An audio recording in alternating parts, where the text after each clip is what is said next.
नमस्कार। अक्सर ये सवाल उठता है कि बड़ी लड़ाइयां आखिर जीती कैसे जाती हैं? क्या सिर्फ जिस्म की ताकत से या फिर दिमाग से?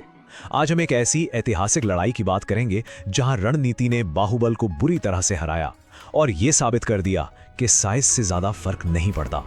तो चलिए मैदान में उतरते हैं और मिलते हैं इन दो सूरमाओं से। एक तरफ था 6.5 फुट का दैत्य अफजल खान, जिसके पीछे थी 12,000 सैनिकों की एक विशाल सेना, और दूसरी तरफ थे 5 फुट के शेर शिवाजी महाराज, जिनकी असली ताकत थी उनकी बेमिसाल रणनीति। साल था 1659 और ये एक ऐसी टक्कर थी जहां एक पहाड़ जैसे योद्धा का सामना एक बेहद तेज तर्रार रणनीतिकार से होने वाला था। तो ये कहानी हमें ले चलती है बीजापुर के दरबार में।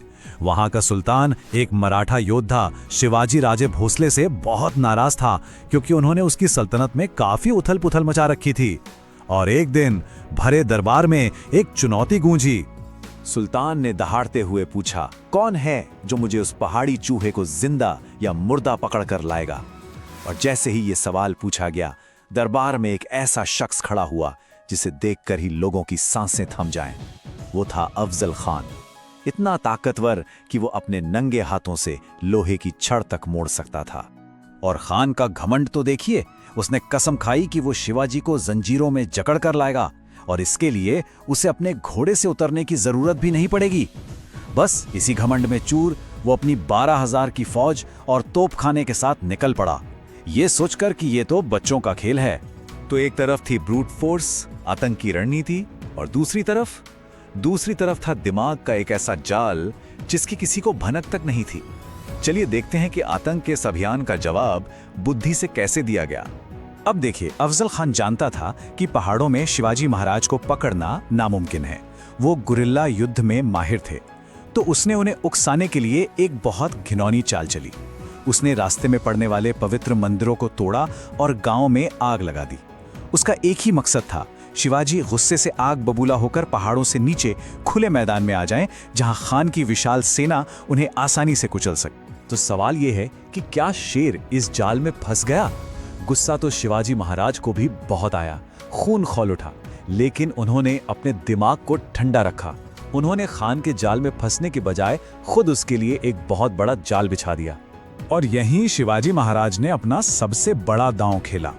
उन्होंने खान को एक पैगाम भेजा, मैं आपसे खौफजदा हूं, आप मुझसे मिलने प्रतापगढ़ किले की तलहटी में आइए, मैं आत्मसमर्पण करना चाहता हूं। इस संदेश ने खान के घमंड को और बढ़ा दिया। उसे लगा कि उसकी चाल कामयाब हो गई और शेर सच में डर गया है। तो मुलाकात की जगह और वक्त तय हो गया। शर्तें भी रख दी गईं। दोनों नेता बिना हथियारों के आएंगे और उनके साथ सिर्फ एक बॉडीगार्ड होगा। लेकिन जहां भरोसा ना हो, वहां तैयारी नजरों से छुपा कर की जाती है। शिवाजी महाराज को पता था कि अफजल खान धोखेबाज है, वो हमला जरूर करेगा। इसलिए तैयारी की पहली परत थी एक ढाल। उन्होंने अपने रेशमी लिबास के नीचे लोहे की एक जिरह बख्तर यानी चेन मेल पहन रखी थी। उनका दूसरा हथियार उनकी दाहिनी आस्तीन में छुपा एक छोटा सा खंजर था, जिसे बिछवा कहते हैं। ये इसलिए था कि अगर जरूरत पड़े तो फौरन पलटवार किया जा सके। और फिर वो हथियार जो फैसला करने वाला था, उनकी बाई मुट्ठी में छुपा था मौत का सामान, वाघ नख, जिसका मतलब है बाघ के नाखून। और फिर वो पल आ ही गया जिसका सबको इंतजार था। शामियाने के अंदर पहाड़ जैसा अफजल खान शिवाजी महाराज के छोटे कद को देखकर हंसा और गले मिलने के लिए अपनी बाहें फैला दी। और जैसे ही दोनों गले मिले, खान ने धोखा दे दिया। उसने शिवाजी महाराज की गर्दन को अपनी मजबूत बाह में जकड़ा और अपनी पीठ के पीछे से एक खंजर निकालकर उनकी पीठ में घोंप दिया। खंजर लगा, खटाक, एक आवाज आई। लेकिन यह आवाज शिवाजी के जिस्म की नहीं, बल्कि उनके दिमाग की जीत की थी। खंजर उनके कपड़ों के नीचे छुपे लोहे के कवच से टकराया था। इसी ढाल ने शिवाजी महाराज की जान बचाई। धोखा हो चुका था, अब बारी थी जवाब देने की।